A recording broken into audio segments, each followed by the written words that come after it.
Welcome to AARP's production of Oaknotes, A Journey of Music and Brain Health. My name is Mary Anderson of AARP Illinois, and today's production is brought to you by AARP Iowa and AARP Illinois. AARP is a nonprofit, nonpartisan organization of 38 million members from across the country, and we are fighting for older adults to choose how they age. And today's production is we're going to be talking about brain health. And we'll be following the journey of Oaknotes, a choir from Oaknoll Lifecare Community in Iowa City, Iowa, to their show in Chicago. And we will also be exploring the benefits of music and music therapy on the older brain. So enjoy.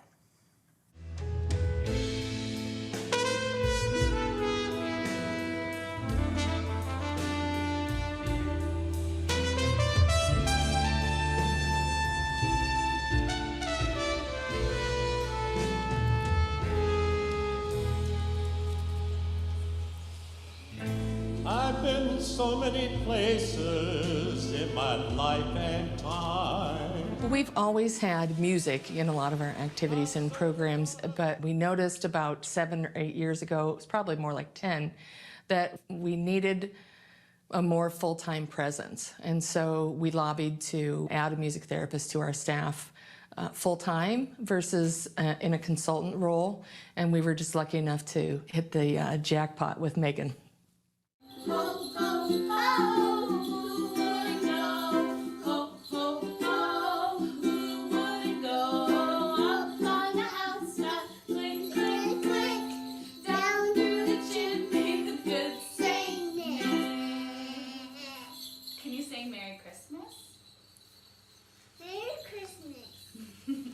Oaknotes is our resident choir at Oaknoll.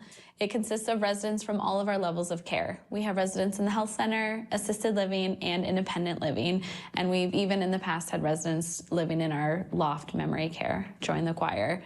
The choir meets every single week and we practice. We have 3 concerts a year, and it's just an incredibly beautiful display of community through music. We have this beautiful community with the choir, and there are about roughly 50 people in the choir for every concert. And then we have our incredible audience at every concert. And it's just the most moving thing to see so many people gathering to watch their friends, to watch their neighbors perform, all within the community. And I get to build incredible relationships, not only with the choir members, but I get to build them with our audience members as well. Our residents who stop me in the hall, ask me how practices are going, asking me when the next concert is, or just saying how meaningful it is to see this happening at Oaknoll. I've always enjoyed singing with groups, although I haven't done it as officially as this since probably high school. And my husband has a good voice, and so it was something we could do together. Well, when we first joined, they talked about how it would feel like a family. And it took a while for that to happen, of course, but now it does feel like that. I know everybody and know quite a few of them fairly well. So that's a very nice part. I love our director, Megan. I love the music that she chooses and the way she conducts us. I like being with the people there. I joined Oaknotes because music's been part of my life since I was about 4 years old. And I've got a number of years of experience with music, and a friend said, you know, we really ought to have a group, we ought to sing. Herb Wilson, who you probably knew, said we ought to have a group here and let's get together. So there were about 6 of us that had some music background. We rehearsed, we enjoyed being together. It was good for us. It gave us something that we were there for, to continue living, not there for dying. And we went down to sing. Our first concert was in the health center. And they said, now don't be surprised if people don't resonate, because a lot of these people really, we don't know how they're going to react. And as we started to sing, I saw this lady keeping time to the music on her wheelchair, and it made me realize that music therapy is much more than performing. So, and from then it grew. I mean, more people would come in, we'd say, would you like to join? And now it's, what, up to 40 or 50 people? And we still do those concerts in the health center.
got a marvelous voice.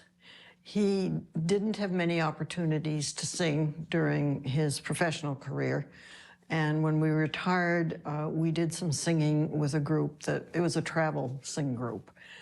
You'd go, you'd present some sort of major musical piece, usually in a cathedral in Europe.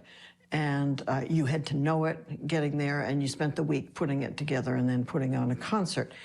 And, you know, he's a tenor. Tenors are highly desirable, and they'll take a lousy soprano to get a good tenor. So I tagged along. My musical skills are minimal. I know a lot of music, but I'm not a good singer per se. We got to Oaknoll, and he wasn't taking singing lessons any longer or actively doing some of that, which he did for a little while after retiring. And it was an opportunity to be in a group, to meet people, to introduce ourselves to the people who were at Oaknoll, and have a very nice musical experience as well as social experience. Well, I like to sing. Music's very important to me, and it's another way to sing. I play the ukulele. I used to sing church songs. I sang in a cathedral choir, sang in the Singing Hoosiers in Indiana. They're familiar with your market. End up in Oaknoll, and I say I wanted to continue to do that. And I found out what it meant to other people, and it grew so fast. It was pretty clear. So it's selfish for me to keep active, to keep stimulating my brain in lots of ways, but also to share it with other people. It's a service project as well.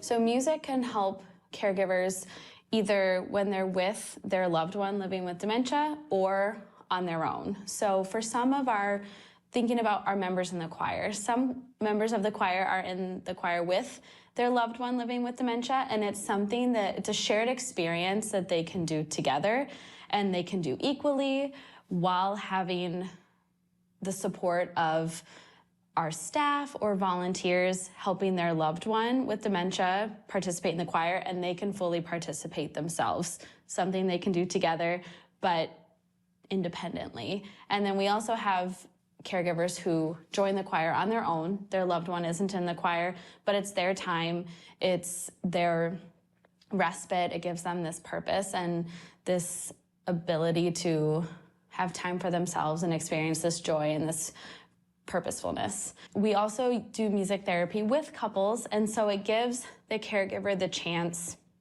to step back and just engage and participate. They're not in charge, they're not caring, they're not worrying about what's happening. I get to step into that role, and I get to facilitate interaction and playfulness and reminiscence and emotional expression between the two of them that can be really special. My wife is with me and has watched many of these accompaniments that we both had together and what we've done. You joined or had a group in medical school. We didn't sing in the church choir because there wasn't time. You know, you started singing lessons a little bit before you retired, and really got involved and gave several programs.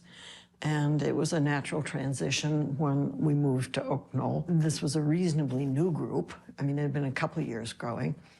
And it's beautifully led. Megan's a wonderful director and has a perfect balance of social and musical. So And there are no requirements. Anybody can join. So I was welcome as, I mean, he was a mainstay, but I was welcome too. And it's been fun.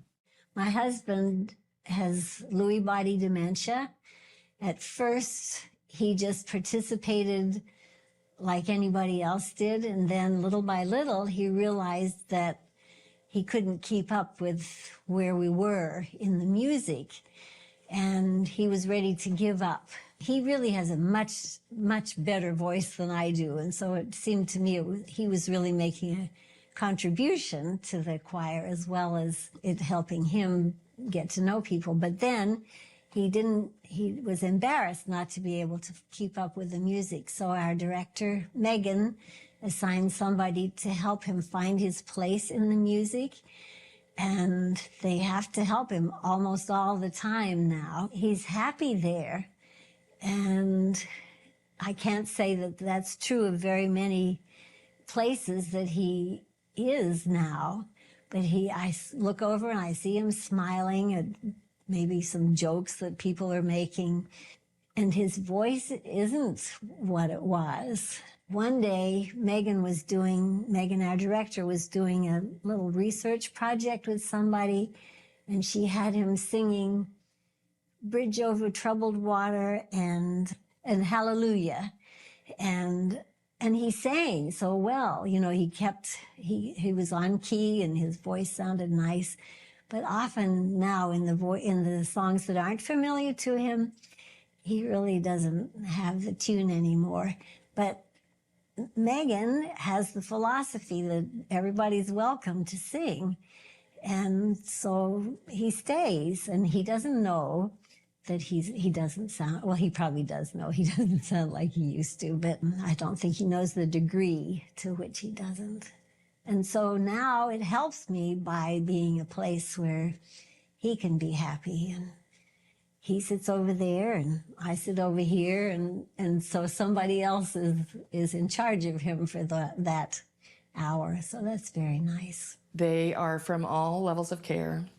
They have all kinds of diagnoses and cognitive impairment, and their ages are vast. But when they're all together singing in the choir, they're all equal. So it doesn't matter if you are living with dementia, or if you've had a stroke, or if you have a gait problem, or you're using equipment to move around. It doesn't matter, because in the choir you're all together. And they're very serious about it. And Megan is very serious about the direction she gives, and they're quite good. So I'm just partial to the Oaknotes. Basically do 2 programs a year, one a little before the Christmas holidays and one in the late spring. And it's an interesting balance of songs. I mean, obviously some of the holiday songs mix the commercial with the more traditional, so that you like whatever it is you're singing. Every once in a while, even if there's something that's, we have to do that one. But no, not many. And, you know, it's been appropriate to building the spirit for the holidays in particular. We're coming up on that now.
why should people care about music therapy? You know, I think the other thing about music therapy is a lot of loved ones help support their families that go into senior living facilities.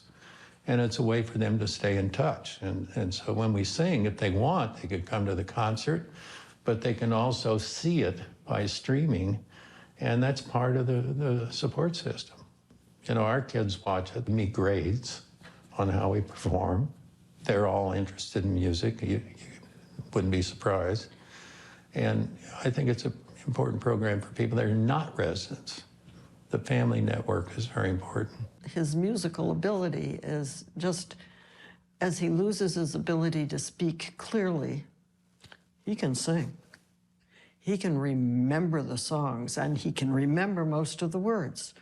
I'm just amazed. It seems to be a different level of cognition or a different layer in the brain. I don't know enough about it, but I know that it's an exciting group, and the songs are nicely balanced, and it's very welcoming. Very good. Thank you for helping me through these.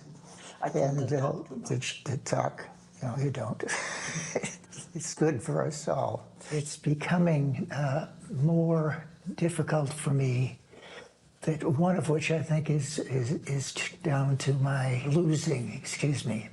my aging, and continuing to do that quite well when it pops up anymore. She's damn good herself.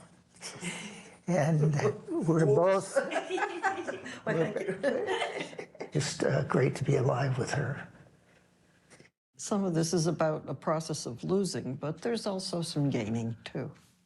So, I mean, you know, and you're just not as competent as you used to be, and you have to be a little bit more forgiving than you used to be.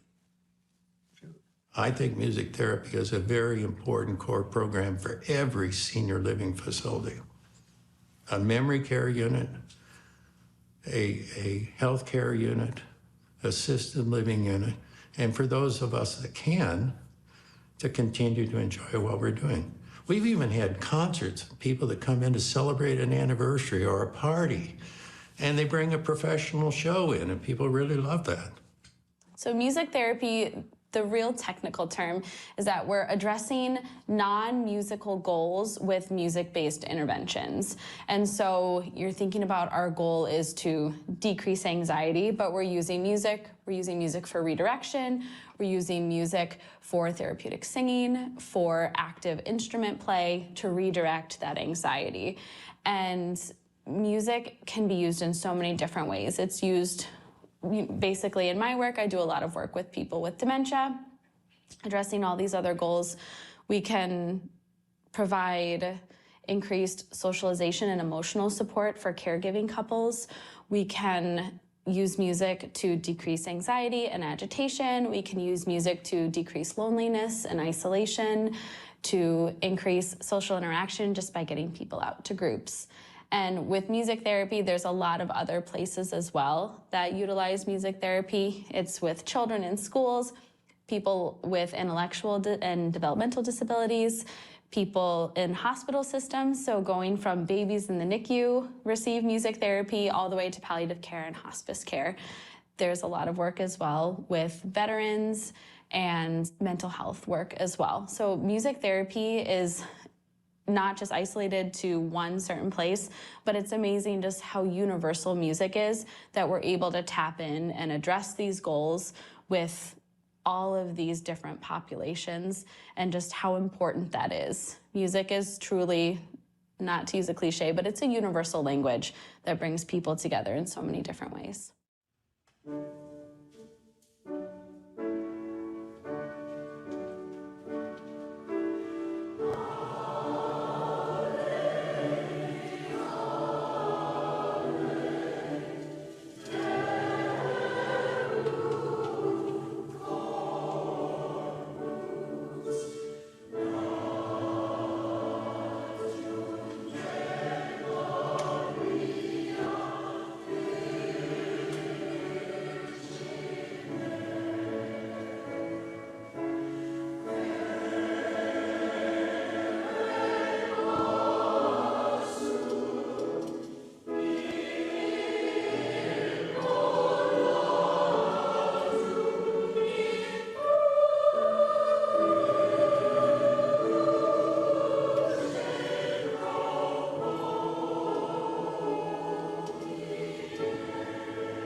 been known to have a couple of crazy ideas every once in a while, and I thought, while Leading Age is having their conference in Chicago, it's only 3.5 hours, we should open the conference with the Oaknotes.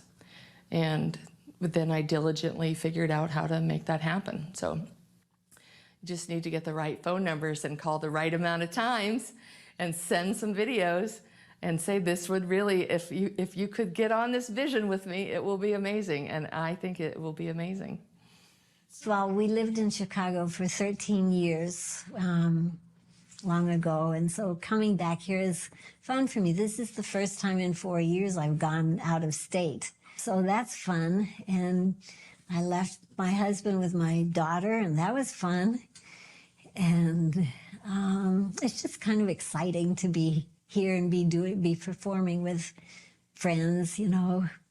I thought we sounded kind of amazing in that big hall today with all the wonderful microphones and the band too. So it's really good to be here. Well, our wonderful administrator, Kim Bergen-Jackson, has this unwavering belief in everyone at Oaknoll. And that is what she did with us and got us into this. She said, Chicago's close. Let's figure out how to get the Oaknotes to perform in Chicago. And I said, yeah, sure, okay, that'd be great. And it happened, and it's been the most incredible experience. We were asked to be a part of their keynote opening general session for the first day, and we prepared 2 songs, and the choir worked so hard to learn these songs. They had a beautiful vision for what they wanted, and so we were given these songs to learn and put our no blood, but definitely sweat and tears into all of it, and seeing the outcome of all of it has been one of the most rewarding things. The choir worked so incredibly hard, and being able to showcase these older adults living and celebrating the power of music is something that I think it's been one of the highlights of my career. So it's been very cool. I know your image of me is what I hope to be. You treat